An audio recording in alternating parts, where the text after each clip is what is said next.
আসসালামু আলাইকুম রহমতুল্লাহ। আপনারা দেখছেন মোটো ফটো উইথ রানা ব্লগ। আপনাদেরকে দেখাবো আজকে অদেখা এক বান্দরবনের কিছু অংশবিশেষ। পাহাড় কন্যা বান্দরবন হৃদয় দোলানো রূপের মাদকতায় যে কেউ বিভোর হয়ে যাবে নিশ্চিত। সুউচ্চ পাহাড়, সবুজ বনানী, ঘন মেঘমল্লার দল, বাহারি রঙের আকাশ, সাঙ্গুর বহতা স্রোত, দুর্গম অরণ্য ঘেরা হাজারো ঝর্ণা ধারায় বেঁচে থাকা পাহাড়, সব মিলিয়ে প্রাকৃতিক নীলাভূমি বান্দরবন। পাহাড়ে ঘেরা মনোমুগ্ধকর নানা দৃশ্যপটে দু চোখ ক্ষণে ক্ষণে আটকে যাবে। আঁকাবাঁকা রাস্তায় দুপাশে শুধু পাহাড় আর পাহাড়। এ যেন এক স্বর্গীয় অনুভূতি। যারা অদেখা বান্দরবন দেখতে চান তাদেরকে যেতে হবে অজানা পথে, অজানা উদ্দেশ্যে, তাহলে আপনারা অনেক কিছু দেখতে পাবেন। তেমনিভাবে আমরাও গিয়েছিলাম আলীকদম থেকে নাইক্ষ্যংছড়ি নতুন একটি রোডে, যেই রোডটি শুধুমাত্র বাইকারদের জন্যেই মূলত প্রযোজ্য, কেননা এখানে বাইকাররা ছাড়া তেমন কোনো গাড়ি যায় না। আর নাইক্ষ্যংছড়ি রোডটি মূলত কক্সবাজার রামু হয়ে যায়, কিন্তু এই রোডটি আলীকদম থেকে ভেতরের রোড, যেখানে লোকাল লোক এবং যারা বাইকিং করে তারাই শুধুমাত্র যায়, তবে পারমিশনের ভিত্তিতে। তেমনি আমরাও গিয়েছিলাম সেইখানে ঘুরতে, বান্দরবনের অদেখা রূপ দেখতে, ঝর্ণা, ঝিরি, আরও নানান কত কি। চলুন দেখে আসি সেই অদেখা বান্দরবন।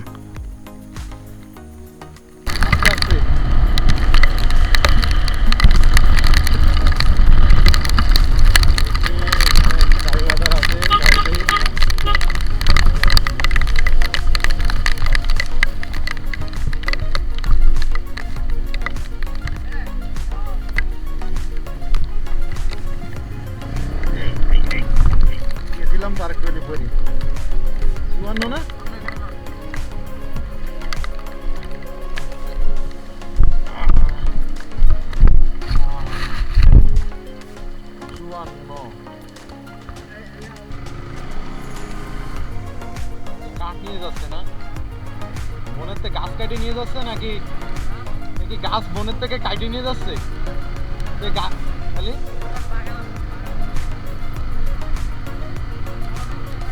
এই জায়গাটা সুন্দর, কিন্তু চারিপাশে পাহাড়, মাঝখানে নিচু সমতল।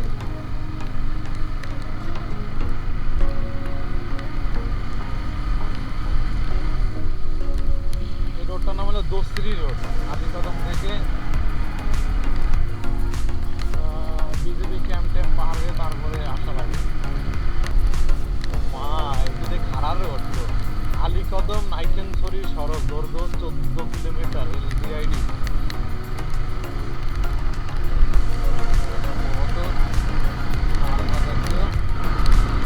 খারাপ পাহাড়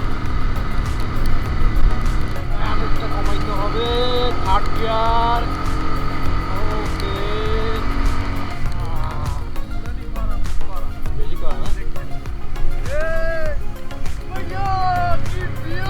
বাবা রে বাবা, এদের বিশাল নিচু রে ভাই। ওরে বাবা, হালকা একটু ক্লাস ছেড়ে দিলাম, আস্তে করে নিয়ে যাচ্ছি।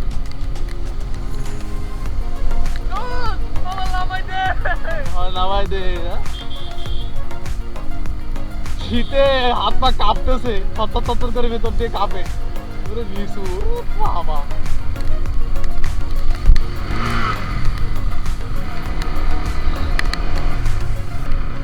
আসলে পাহাড়ে গাড়ি চালাইতে হলে আর ওঠা নামা, ইঞ্জিন ব্রেক ইউজ করা লাগবে।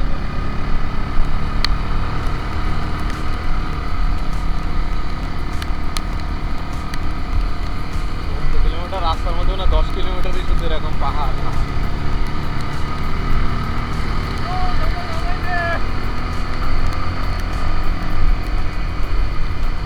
সামনে আপাতত যাচ্ছে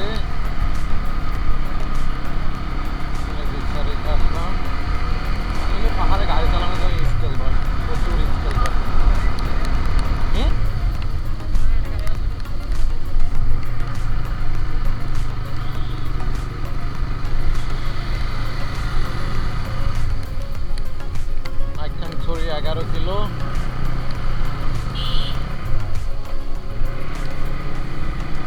মোটরজিপি স্টাইলের রোড, মোটরজিপি রোড, মোটরজিপি।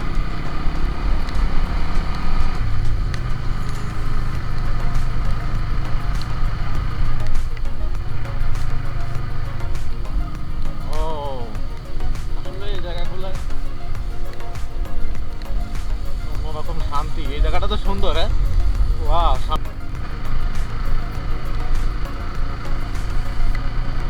পা 10 হয়েছে না?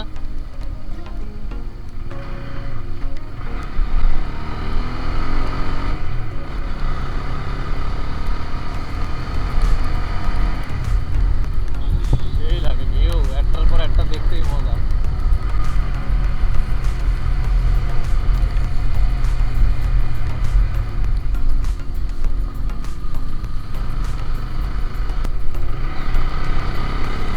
মোর রে ভাই, টার্নিং কি!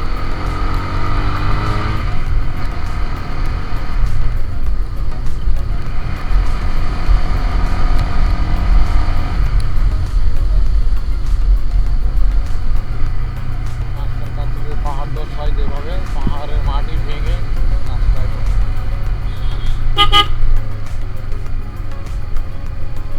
ও এই যে প্রচুর নিচু রে ভাই, এ কয় কিলো নিচু? রাস্তা ভেঙে ভেঙে যায়।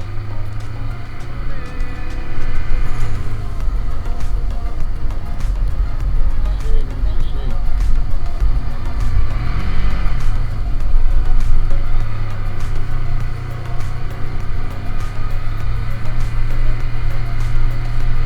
ওরে নিচু রে বাবারে।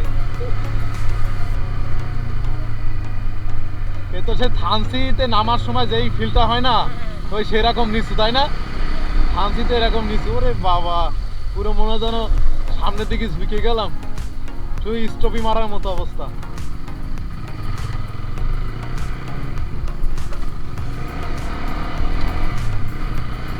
এই গাড়িগুলো ওঠে কিভাবে? হ্যাঁ, এই গাড়িগুলো ওঠে কিভাবে? পিক আপ দিয়া? ও তাই তো বলি যে এই গাড়িগুলো কিভাবে ওঠানামা করে। হ্যাঁ, আচ্ছা, বড় পিক আপ বুঝলাম। তা যখন খাড়া রোডে যখন কাজ করে তখন কেমন তোলে? হ্যাঁ,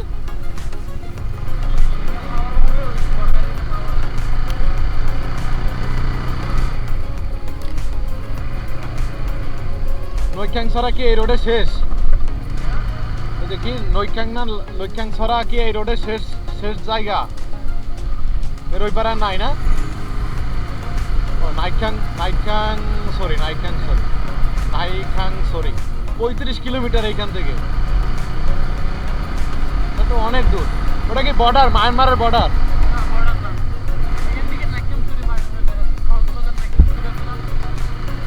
এই যে 35 কিলো রোড। হ্যাঁ হ্যাঁ, ও এই রোড, এই রোডে ওই রোডে যাওয়া যায়।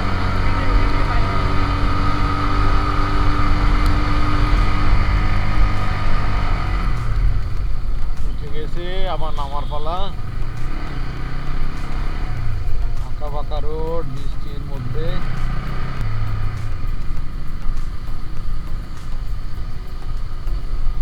পাহাড় একবার উঁচু, একবার নিচু, উঁচু নিচু, আবার নিচে নামতেছি আমরা।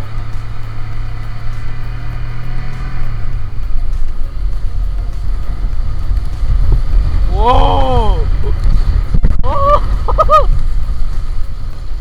মজা না? খুব মজা না?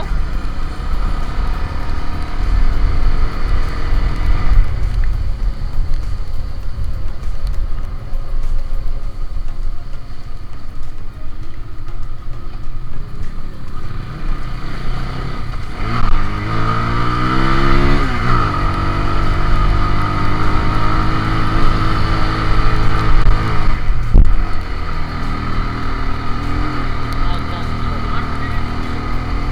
34। অস্থির ভিউ রে বাবা, ওয়াও, সেই ভিউ।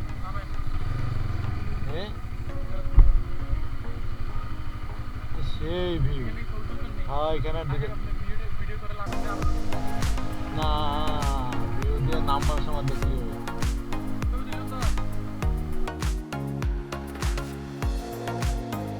আমরা কিছু দূর যাওয়ার পরে এই জায়গাটি একটি সুন্দর ভিউ পয়েন্ট। রাস্তাটি ঠিক ওপর থেকে নিচের দিকে চলে যাচ্ছে, আর সমতলেই ওইখানে আপনার একটি মগ পাড়া আছে যেখানে আদিবাসীরা বসবাস করে। জায়গাটা এতটাই সুন্দর যা আসলে নিজের চোখে না দেখলে এর ভাষা সৌন্দর্য বলে প্রকাশ করা যাবে না। এত সুন্দর লাগতেছিল। পাহাড়, তার সাথে মেঘগুলা ভেসে বেড়াচ্ছিল, মনে হচ্ছিল নীল একটা আবরণ পড়ে গেছে চারপাশটা পাহাড়, আর মাঝামাঝি জায়গাটাতে আপনার সমতল, পাশ দিয়ে একটা ঝিরি বয়ে গেছে। সেই ঝিরির বৃষ্টির কারণে এত পানি হচ্ছিল, আমরা পরবর্তীতে যেয়ে দেখি যে রাস্তার ওপর থেকে পানিগুলা চলে যাচ্ছে। এত সুন্দর একটা দৃশ্য আসলে বললে বোঝানো যাবে না আপনাদেরকে, আপনাদের নিজ চোখে দেখতে হবে।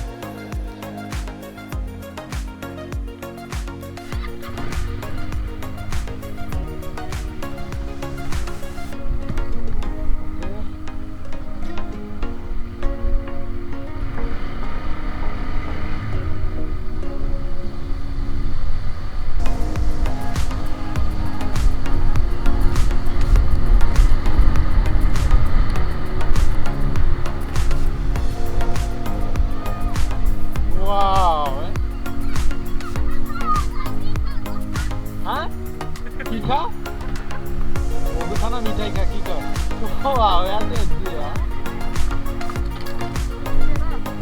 রে চশমা ছিল। আরে ভাই চশমা ছিল তো মনেই নেই চশমার কথা। অবশ্যই সে কি বলছিল।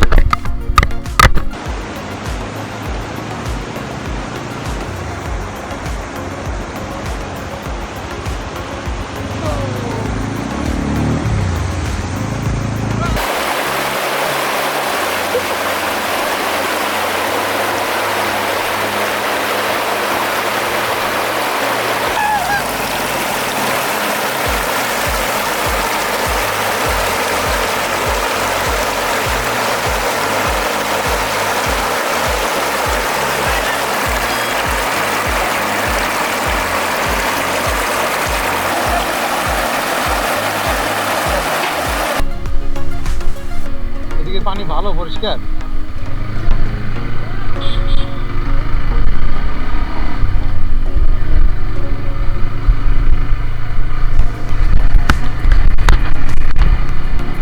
সামনে বৌদ্ধবিহার। এখন তো জায়গাটা সুন্দর হয়েছে, লাইট থাকলে সুন্দর হইতো এই জায়গাটা ছবি তোলার জন্য। এখানে 2-3টে ছবি তোলা যায়।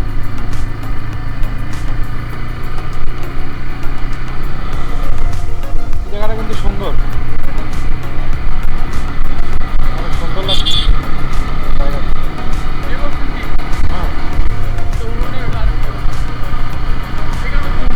হ্যাঁ এগুলো তো জুম। এগুলো কি ধান নাকি অন্য কিছু? এগুলো কি ধান? ধান এই যে জুম চাষ করছে ধান পাহাড়ের ঢালে।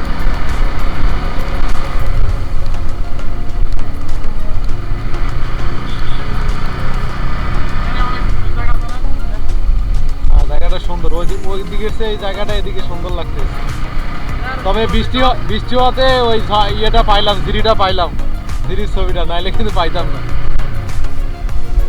কাদা দেই, ওরে বাবা কাদা।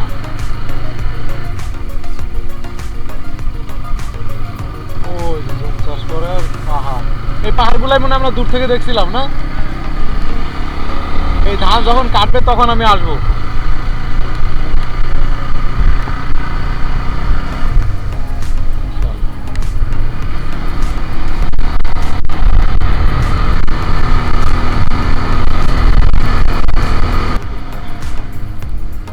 পাহাড়ে এসে যতটা সুন্দর লাগে, জান্নাত মনে হয় কত সুন্দর। আস্তে আস্তে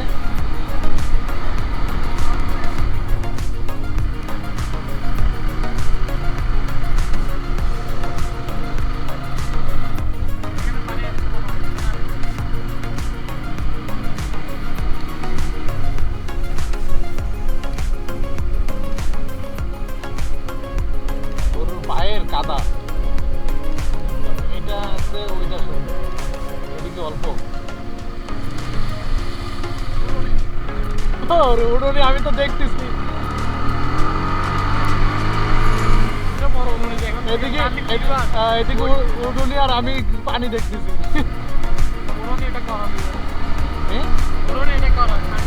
এটা সামনেটা পালসার আটকে গেছিল কেন উঠতে পারে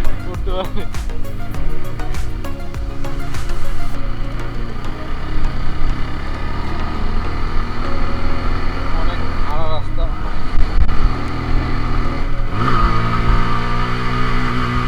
না পা বেশি হয়ে যাচ্ছে আবার বলেন পালসার কেন আজকে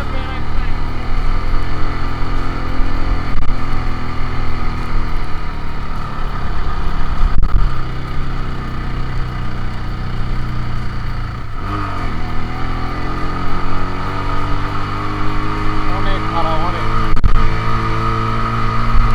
2 নাম্বার গিয়ারে 7000 আরপিএম ওরে বাবা 30 স্পিড এটা ঠিক আছে মনে হয় নিবেন ভিউ ওয়াও অস্থির 2 নাম্বার গিয়ারে 7000 আরপিএম এ অন্ধকার হয়ে গেছে তো অস্থির ভিউ এই জায়গায় দিনের বেলা আসতে পারে ভাই টানা টানা টানা উঠছে 2 নাম্বার গিয়ারে 7000 আরপিএম আরে বাবা 7000 আরপিএম 2 নাম্বার গিয়ারে 110 স্পিড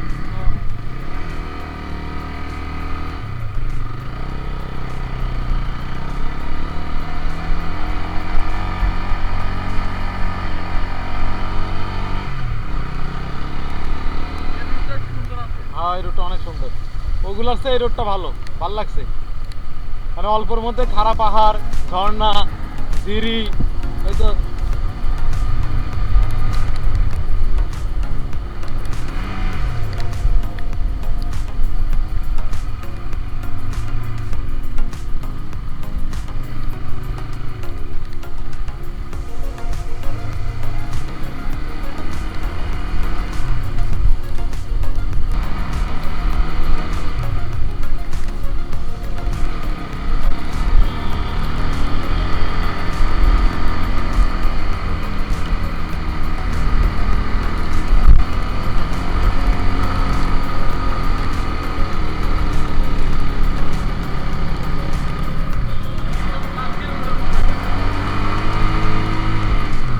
আরে বাবা ও ব্রেক ধরলো না গিয়ার চেঞ্জ করলো এই অস্থির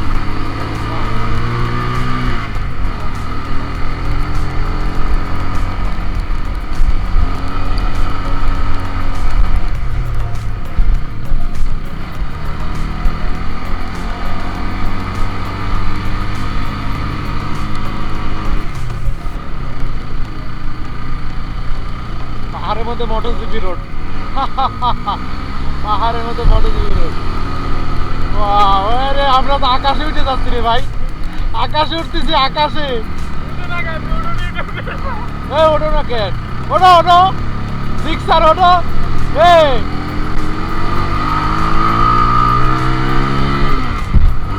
প্রচুর আরপিএম 13,000 হিট করে 1 নাম্বার গিয়ারে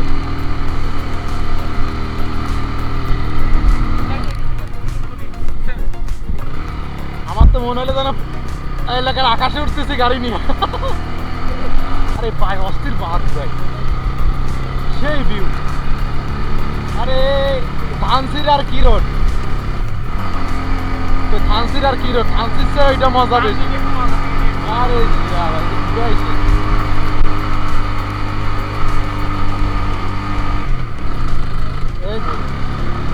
একের বেশি দেওয়া যাচ্ছে না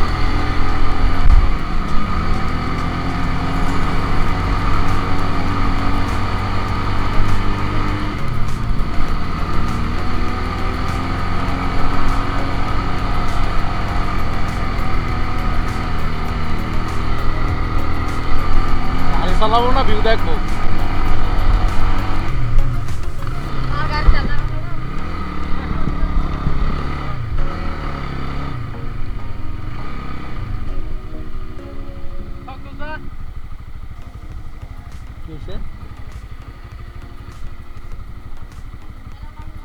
তেল নাই, তেল নাই কে গাড়ি? উড়োনি উঠতে তো তেল গিয়ে দেয়। এবার উড়োনি উঠতে তো তেল চলে গেছে নিচে। ও তেল নিচে চলে গেছে। গাড়ি এদিকে চলে আসছে। ও আচ্ছা, এই জন্য তেল ইয়ে হয়ে গেছে, নিচে চলে গেছে।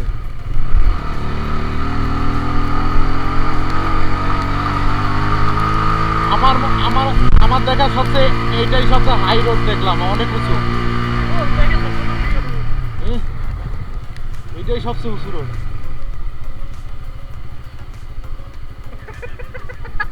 রোড ব্লক করে রাখছে। রোড হলো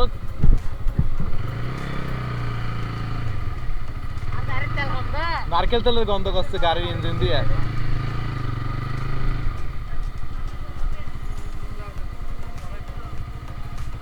সন্ধি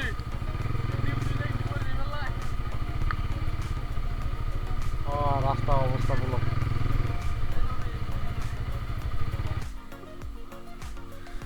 আমরা একটা ঢাল বেয়ে যখন উঠলাম, ওটার শেষ মুহূর্তে দেখি যে এখানে পাহাড় ধস হয়েছে, মাটিগুলা সব ভেঙে রাস্তার উপরে পড়ে গেছে। যার কারণে আমরা এখান থেকে যেতে পারিনি। হয়তোবা চেষ্টা করলে যাওয়া যেত, কিন্তু আমার বাইকের অনেক ওয়েট, এটা কোনো মতেই সম্ভব না। আমি রিস্ক নিতে চাচ্ছিলাম না, কারণ এখানে জিও ট্যাক্সের যেই ব্যাগগুলো ছিল ওই ব্যাগ দেওয়া ছিল, ওই ব্যাগগুলো খুব পিছলা হয়। আর যার কারণে আমরা যেতে পারিনি। এইখান থেকেই আমাদের ট্যুর প্ল্যান আমরা শেষ করে পরবর্তীতে আমরা রওনা দিই। আর যখন ব্যাক করি তখন আসার সময় ওই জায়গা থেকে যে ভিউটা পাইছিলাম ওই ভিউটা আপনাদেরকে দেখানোর চেষ্টা করতেছি। অনেক সুন্দর একটি জায়গা, এত সুন্দর ওয়েদার ছিল ওই সময়। আমরা মোটামুটি 5 ঘন্টার উপরে আমরা বৃষ্টিতে ভিজেই ব্লগিংটা শেষ করেছি। আপনারা হয়তো দেখছেন ডিসপ্লেতে অনেক বৃষ্টির ফোঁটা ফোঁটা পড়ছিল, যার কারণে ক্যামেরাতে ভালো বোঝা যাচ্ছিল না। সারাক্ষণই বৃষ্টি, 2টা থেকে বৃষ্টি শুরু হয়েছে, পুরো রাত 10টা পর্যন্ত অলমোস্ট বৃষ্টি হয়েছে। কিছু কিছু জায়গায় বৃষ্টি ছিল না, আবার কিছু কিছু জায়গায় বৃষ্টি হয়েছে, যার কারণে আমরা পরবর্তীতে চলে আসলাম ওই জায়গা থেকে। হয়তো অন্য আরেকদিন যাব এবং সেই দিনকে সম্পূর্ণ ট্যুরটা আশা করি কমপ্লিট করতে পারবো।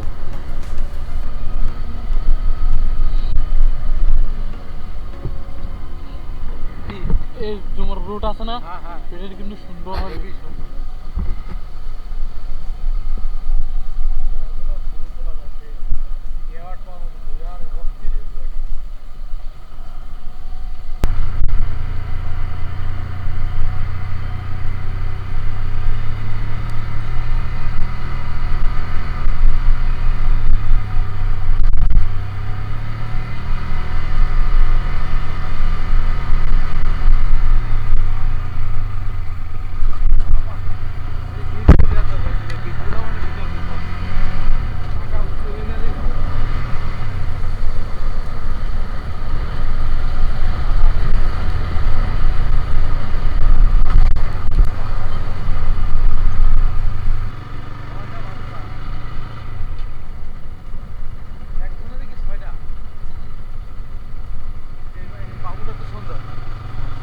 আর অনেক সুন্দর আছে, মুরুং একটু কালো, মারনা চাকমা এগুলো অনেক সুন্দর।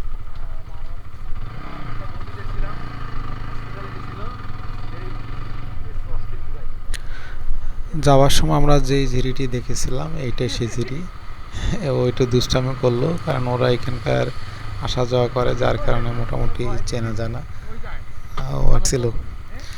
আর আমরা এখানে দাঁড়ালাম এই পাড়াতে, আমরা দেখতেছিলাম যে এখানে আম আছে কিনা আম নেওয়ার জন্য, কিন্তু আমরা আম পাইনি পাকাতা, এই কারণে নিইনি।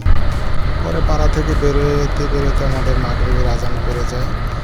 আমরা ওইখানে নামাজ কালাম পড়ে দেন রওনা দিতে দিতে অলমোস্ট রাত হয়ে যায়। তারপর আলীকদমে এসে কিছুক্ষণ আমরা রেস্ট করি এবং খাওয়া দাওয়া করি। তারপর আমরা চলে আসি চকরের উদ্দেশ্যে। ওকে, বাই বাই, টাটা, আবার দেখা হবে মোটো উইথ রানা ব্লগে। সবাই ভালো থাকবেন, সুস্থ থাকবেন, অসংখ্য ধন্যবাদ, থ্যাংক ইউ, লাভ।